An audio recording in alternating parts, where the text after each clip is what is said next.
Watukufu waja wa Allah, ninakuhusieni pamoja na kuhusia nafsi yangu juu ya kumcha Allah subhanahu wa ta'ala, tukiwa katika aljumua ya pili katika mwezi huu mtukufu wa Ramadhan. Tunaendelea kujikumbusha katika lengo la saum. Allah subhanahu wa ta'ala anasema: ya ayyuhalladhina amanu kutiba alaykumus siyam kama kutiba ala alladhina min qablikum la'allakum tattaqun. Enyi mlioamini, mmefaradhishiwa kufunga, mmelazimishwa kufunga, mmetakiwa kufunga kwa wajibu kama walivyotakiwa kufunga wa kabla yenu, lengo na madhumuni yakiwa ni kuusaka ucha Mungu kupitia ibada hii ya saumu. Katika hutuba iliyopita tulijaribu kutazama namna ambavyo funga inaweza kutengeneza tabia ya mja katika masiku mengine baada ya mwezi mtukufu wa Ramadhan. Na imethibitika pia kwamba mwanadamu akiamua kubadilika, ana uwezo mkubwa sana wa kubadilika, akajizuia na yasiyostahiki na akayafanya yanayostahiki. Kwa hiyo mwezi mtukufu wa Ramadhan, moja ya kazi inafanya ni kumjenga mja athibitishe kwa Allah subhanahu wa ta'ala kwamba swala la mabadiliko kwake linawezekana, na pale atakapoamua kuendelea na kushikilia yale ambayo Allah subhanahu wa ta'ala ameyakataza, basi atakuwa ameamua mwenyewe kwa uhuru na khiari aliyompa Allah subhanahu wa ta'ala, imma shakiran wa imma kafura. Akitaka mwenyewe anaweza kukufuru, na akitaka mwenyewe anaweza kuamini. Inathibitika kabisa kwamba mwanadamu anao uwezo wa kukatazika na kuelekezeka. Katika hutuba ya leo tuguse kidogo funga na maendeleo ya jamii ya Waislamu kwa ujumla. Funga na maendeleo ya jamii ya Waislamu kwa ujumla.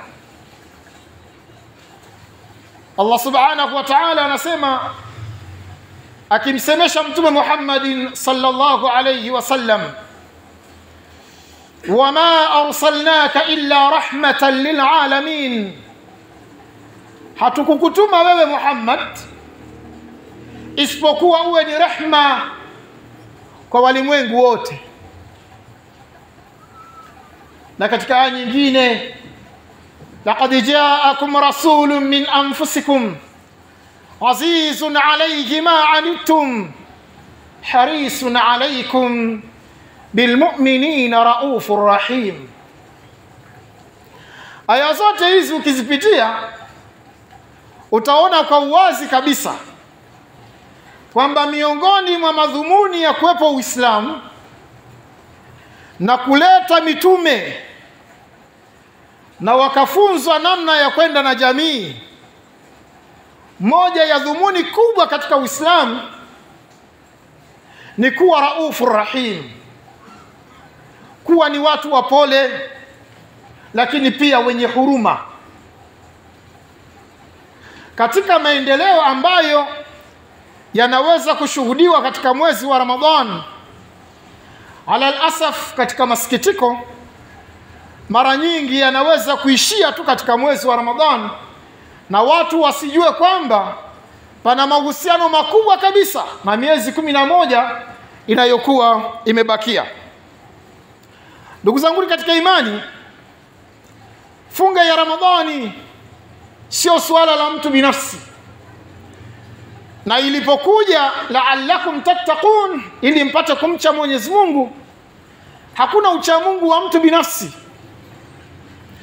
Kama jamii ya Waislamu haitoshughulishwa na kuifanya jamii yote ili na wacha Mungu, basi ucha Mungu wa mtu binafsi utaharibiwa na wale ambao hawakuingizwa katika ramani, hawakuingizwa katika utaratibu wa kuwa wacha Mungu.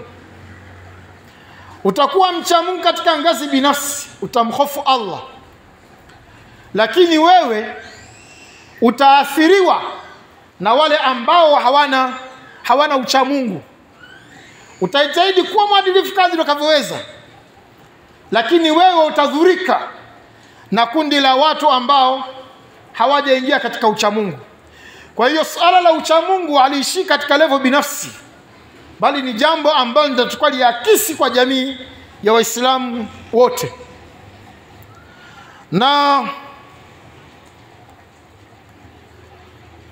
kama mtu binafsi ataishia kujitazama yeye pasina kuboresha ustawi wa jamii kwa ujumla wake, bado ucha Mungu wa mtu binafsi utakuwa umekosa maana, kwa sababu hakuna mtu anayeweza kuishi kwa kujitegemea yeye kama mtu binafsi, bali atakuwa anategemea jamii ya watu wengine katika level ya kusaidiana. Walau mtu atasema tu ngoja nimuone tu Muislamu mwenzangu aweze kunisaidia katika 1, 2, 3. Kama itakuwa imeishia katika ngazi ya mtu binafsi, hata Waislamu wenzako pia hawataweza kunufaisha kusimamia ucha Mungu wako ukadumu nao mpaka unakufa. Miongoni mwa mambo ambayo ni ya msingi yanashuhudiwa katika mwezi mtukufu wa Ramadhan ni mshikamano wa kijamii.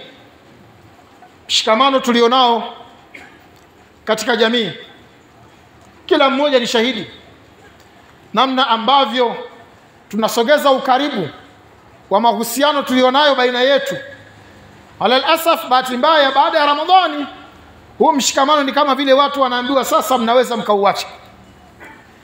Angalia wakati ikifika muda wa jioni, wakati wa kufuturu, kila mwenye chake alichojaaliwa, unaona anavyohangaika kutafuta ile fadhila ya kufuturisha.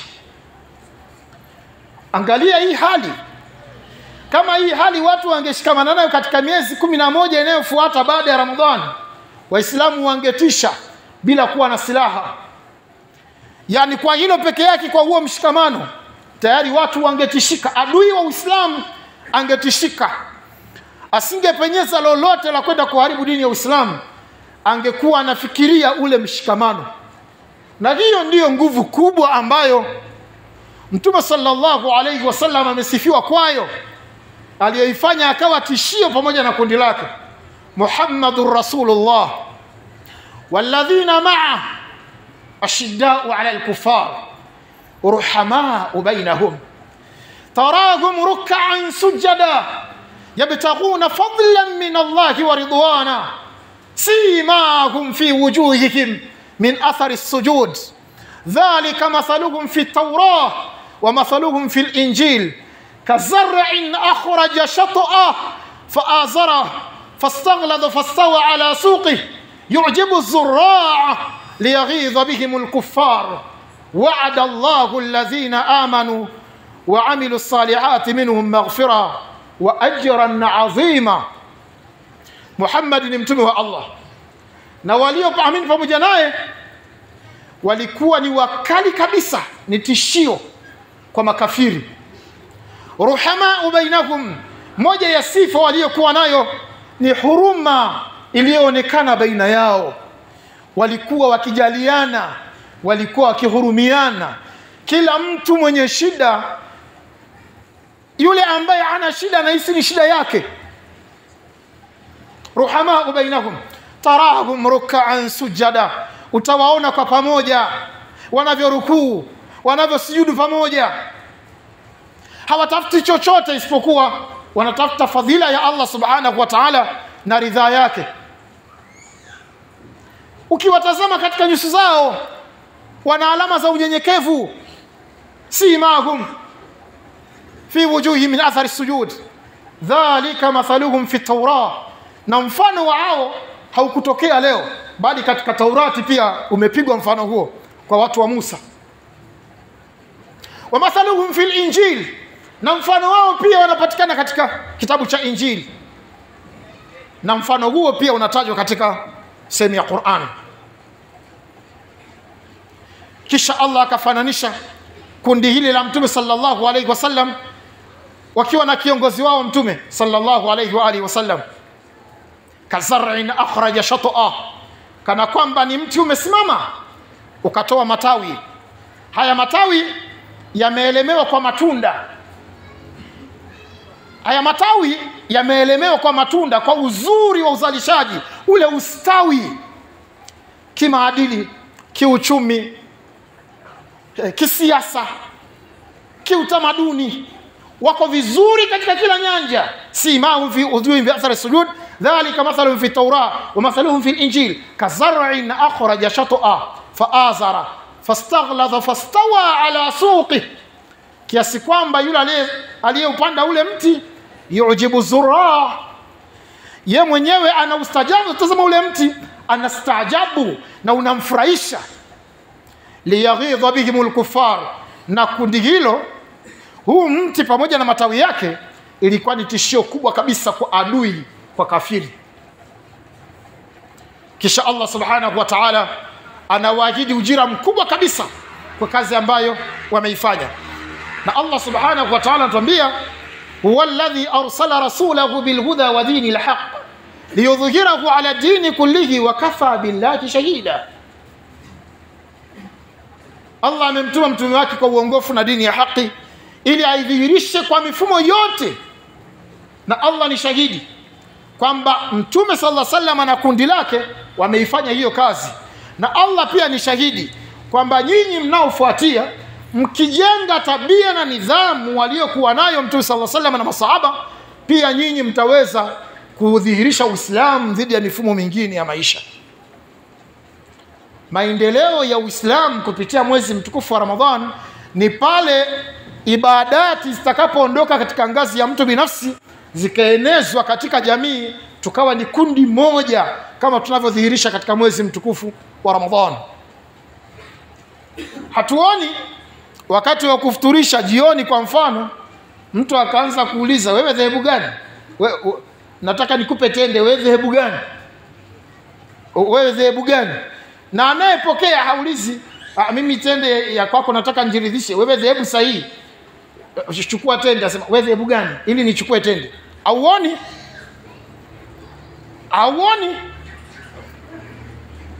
Lakini nenda katika mambo ya msingi kabisa, utakuta watu wanakwama kwa sababu ya watu kuabudu madhehebu. Watu wakitoa huduma katika jamii katika mwezi mtukufu wa Ramadhani, tunaona wazi kabisa anatutazama kwamba watu wanafunga ni Waislamu.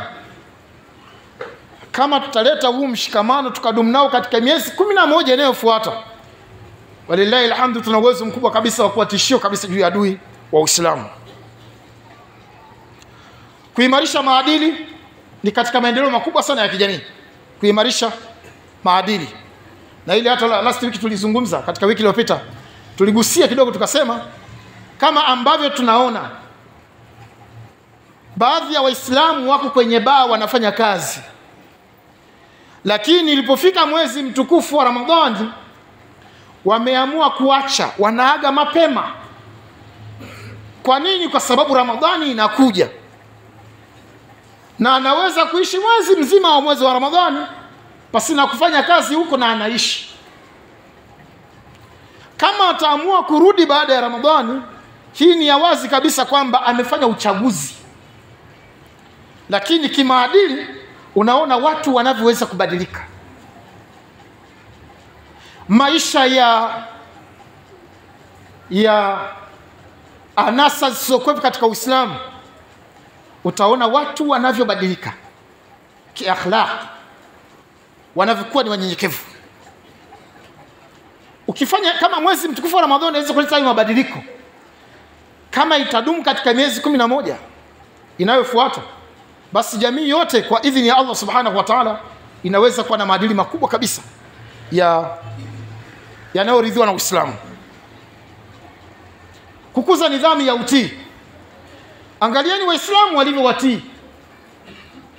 Ni dhambi ya utii katika mambo ya Allah na mtume na wale wenye mamlaka miongoni mwenu kwa idhini ya Allah. Namna ambavyo Waislamu unawaona wanavyotii. Mtu amekaa ameshika kama ni tende ameishika, anasubiri aelekezwe. Yani anasubiri muda ukifika. Ana uwezo wa kuila, angeweza kuishika tu ile tende hata kama siku 10 akaamua kuila. Lakini unamuona alivyotulia, anasubiri adhana. Kwamba sasa wakati umeingia, sasa nafuturu. Na umuone pia wakati wa suhur, wakati wa daku, anavyokwenda kwa tahadhari kubwa. Sangapi? Hiyo adhana si ya mwisho. Kama mwanadamu angeweza kudumu katika hali hiyo kwa miezi 11 inayofuata, hivi nani katika sisi angeikosa pepo ya Allah subhanahu wa ta'ala kwa sababu ya kukosa utii mbele ya Mwenyezi Mungu subhanahu wa ta'ala? Na haya ndio tunayoita maendeleo. Hakuna jamii inayoweza kuitwa ina maendeleo kama hakuna utii katika jamii. Hatumtii Mwenyezi Mungu, hatumtii mtume, hatuwatii wale ambao wana mamlaka miongoni mwetu katika misingi ya Uislamu. Lakini unaweza kuliona kwamba linawezekana katika mwezi mtukufu wa Ramadhani. Lakini kuna kuleta maendeleo endelevu ya kiuchumi. Kama kuna wakati ambapo pana mzunguko mkubwa sana wa kibiashara, basi mwezi wa Ramadhani ni miongoni mwa mwezi mtukufu wa Ramadhani unaoleta mzunguko mkubwa kabisa wa kibiashara. Na sehemu kubwa ya biashara za haramu zinapungukiwa mzunguko. Lakini biashara halali katika mzunguko, bahati mbaya tu imetokea kwamba mfumo tulionao ni wa mchanganyiko. Na sehemu kubwa ya mfumo ni wa kitawuti. Lakini namna ambavyo watu wanafanya juhudi kuzingatia kwamba hii bana ni ya kufuturisha, usije ukachanganya kitu fulani, usije ukafanya hivi, ile tahadhari watu wanayoichukua. Kama watu wangeichukua baada ya mwezi mmoja huu, miezi 11 inayofuata, hii jamii ya Waislamu ingekuwa na mzunguko mkubwa sana wa kiuchumi. Hata wangefika pale wakasema sasa tunaungishana wenyewe kwa wenyewe kwanza. Lakini sote tumeshajenga misingi ya uchamungu. Nikienda kumuungisha fulani na yana misingi ya kiuchamungu, nikienda kumuungisha fulani na yana misingi ya kiuchamungu, ndio tukasema swala la uchamungu haliwezi kubaki katika level ya mtu binafsi. Ikibaki kwenye level ya mtu binafsi, unahitaji kwenda kumuungisha mtu ambaye hajatengeneza uchamungu, na wewe lazima utatumbukia katika utawuti. Unataka hutaki. Ndugu zangu katika imani, katika makuzi ya uchumi ni pamoja na watu kuacha ubadhirifu wa mali. Katika huu mwezi wa Ramadhani watu wanaacha anasa zisizokuwa za maana, zisizokuwa za msingi. Watu wanatumia gharama kubwa katika mambo yasiyokuwa ya msingi, lakini mwezi wa Ramadhani hawayafanyi. Kwa hiyo Ramadhani inamfunza mtu namna anavyoweza kuweka ama kudhibiti hesabu zake kwa mahitaji yaliyo ya msingi tu, na kutopoteza pesa katika mambo ya anasa. Kama tutaitazama Ramadhani katika misingi hii, inaweza kutusaidia baada ya mwezi huu, miezi 11 inayofuata biidhnillah, tukabaki katika hali ya uchamungu kwa kuyazingatia haya, kwa kuleta maendeleo makubwa katika jamii. Mtume sallallahu alayhi wasallam amesema katika Sahih Bukhari, kufunga sio kujizuia kula na kunywa tu. Kufunga mwezi wa Ramadhani sio swala la kujizuia kula na kunywa tu, lakini ni pamoja na kuacha maneno machafu na matendo mabaya pia na machafu. Na amepata hasara yule ambaye katika kufunga kwake hana zaidi ya kujizuia kula na kunywa tu. Matarajio ya mfungaji ni pamoja na kuacha matendo na maneno machafu. Muislamu aliyefundwa katika mwezi mzima, last week tumesema, wanasaikolojia wanasema siku 21 zinatosha kabisa kumbadili mtu kutoka kwenye tabia hasi kwenda kwenye tabia njema. Sasa wewe umepewa extra, umepewa wiki ya ziada. Kwa hiyo nakuwa na mwezi mzima kwamba unaweza kujizuia na matamanio, unaweza kuwa mwadilifu, unaweza kuacha uongo, unaweza kuacha utapeli wa aina zote, unaweza kuacha dhulma za kila aina kwa kuchelea kuharibu huu mwezi mtukufu wa Ramadhani. Kwa taarifa tu, Ramadhani ni katika vijenzi vya Uislamu wa mtu. Kwa hiyo Uislamu ni kitu kikubwa kuliko Ramadhani yenyewe. Kama itatokea umechelea kuharibu Ramadhani yako, usisahau pia kwamba Ramadhani ni katika nguzo za Uislamu. Baada ya Ramadhani, Uislamu utakaodhihirisha ndio utakaothibitisha kwamba wewe Ramadhani umeipata ama umeikosa. Kwa hiyo katika mambo ambayo Ramadhani inaweza kujenga, kuleta maendeleo makubwa katika jamii, pale mtu anapojizuia kusema, anapojizuia kufanya mambo yasiyofaa, akaendelea nayo katika mwezi mzima, katika miezi 11 inayofuata, ni ishara ya wazi kwamba jamii ikibadilika kila wakati tutakuwa na maendeleo makubwa kabisa. Mtihani mkubwa tulionao, watu wengi wanaabudu mwezi mtukufu wa Ramadhani. Wa minan nasi man ya'budu Allah ala harf. Kuna watu wanamwabudu Allah subhanahu wa ta'ala ukingoni, ama wanamwabudu Allah kwa msimu, kwamba msimu ukifika wanarudi huku, wakimaliza wanarudi kule. Hapa patakuwa pana mtihani mkubwa sana katika Uislamu. Lakini pia miongoni mwa vitu ambavyo tutakuwa tuviimarishe kama ambavyo tunaviona katika jamii ni hisia ya huruma. Kama ambavyo tunajali watu maskini, mafakiri, wahitaji mbalimbali. Hili jambo sio la Ramadhani tu. Hili jambo inatakiwa tukiingia katika Ramadhani, kwanza tunathibitisha kwamba jambo hili kumbe linawezekana, kwa sababu tunalifanya mwezi mzima. Tunathibitisha linawezekana kwamba tukiamua kuweka mkakati na kujali watu wasio na uwezo, watu ambao wana hali dhaifu kimaisha, hili jambo linawezekana.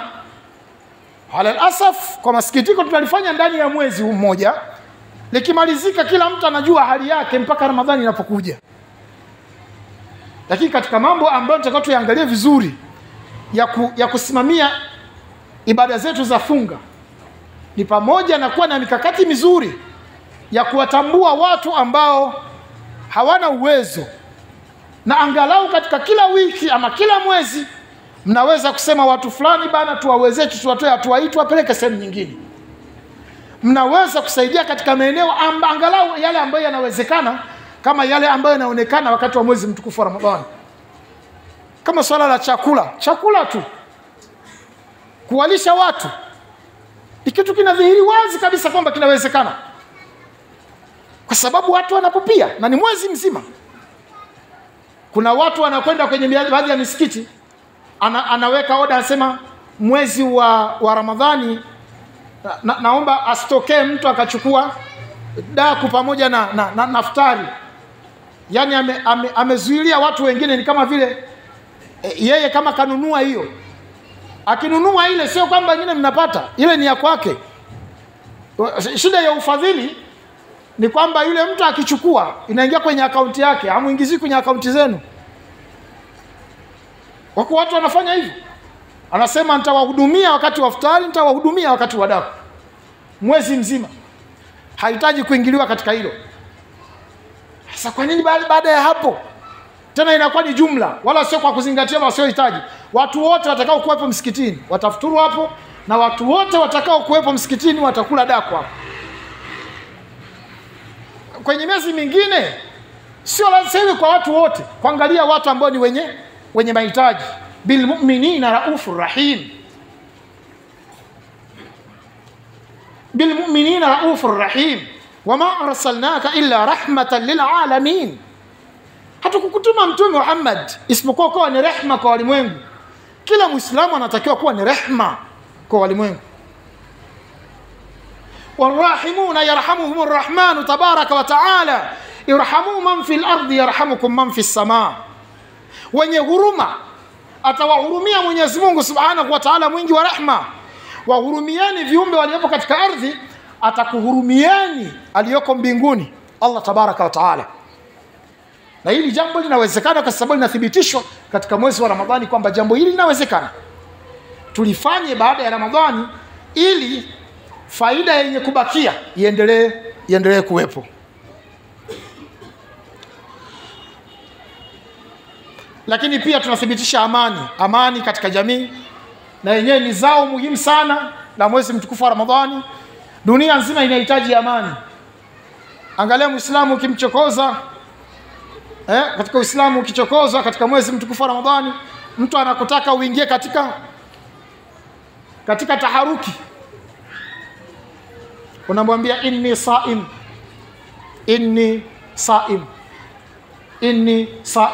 mimi nimefunga, sitaki shari na wewe.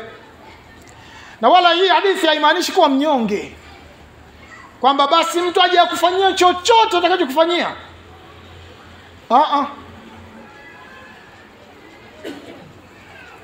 Maadui walikwenda kuchokoza Waislamu katika mwezi mtukufu wa Ramadhani wakiwa na hakika kabisa hawezi kupigana. Mwenyezi Mungu akaambia no, hatupigane katika mwezi mtukufu wa Ramadhani, lakini wakikuchokozeni wakawafikisha katika sehemu ambapo lazima mjihami, utajihami pamoja na Ramadhani. Lakini ni ishara ya wazi kwamba Uislamu unafundisha unyenyekevu na upole na kuleta hisia za amani katika jamii, kwamba hachokozeki kwa haraka mpaka iwe imebidi, na ikibidi anafanya shambulio ambalo hautarudia tena. Lakini pia tunaweza tukaona uongozi bora katika jamii kupitia mwezi mtukufu wa Ramadhani, namna ambavyo ukenda tu katika level ya misikiti, namna misikiti inafanya shughuli ya kuhangaika kwa ajili ya watu wake.